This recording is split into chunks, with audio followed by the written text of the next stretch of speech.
क्या आपने कभी किसी विग्रह को मुस्कुराते देखा है? क्या किसी विग्रह की उंगलियों को हिलते हुए महसूस किया है? अगर नहीं तो चलिए आज हम आपको ले चलते हैं श्री वृंदावन, उस अद्भुत धाम में जहाँ श्री राधा रमन विराजमान हैं। वो ठाकुर जो मौन में भी बोलते हैं और विग्रह में भी सांस लेते हैं। वृंदावन की गलियों में स्थित यह मंदिर कोई साधारण स्थान नहीं, यहाँ हर दर्शन एक नया अनुभव है।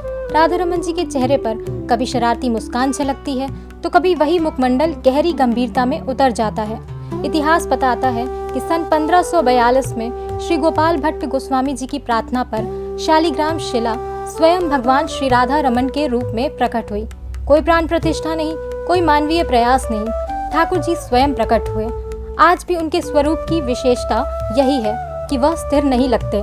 कभी मुस्कान बदल जाती है तो कभी हाथ मानो हल्के से हिल उठते हैं। आचार्य शुभमकांत गोसाई जी के कैमरे ने कई बार यह क्षण कैद किया जब उनकी उंगलियों की मुद्रा एक ही दिन में अलग अलग दिखाई दी। यह दृश्य भक्तों के लिए सिर्फ आस्था नहीं बल्कि प्रत्यक्ष अनुभव है। राधा रमन जी की सेवा पूजा नहीं बल्कि जीवन का एक हिस्सा है।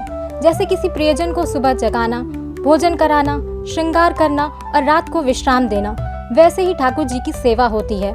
और जब मंदिर में दीपक की लौ मंद पड़ती है और मंदिर की नीरवता गहराती है, उनकी मुस्कान और गहरी हो जाती है, उनकी दृष्टि और पैनी, मानो सीधे भक्त के हृदय से संवाद कर रहे हो।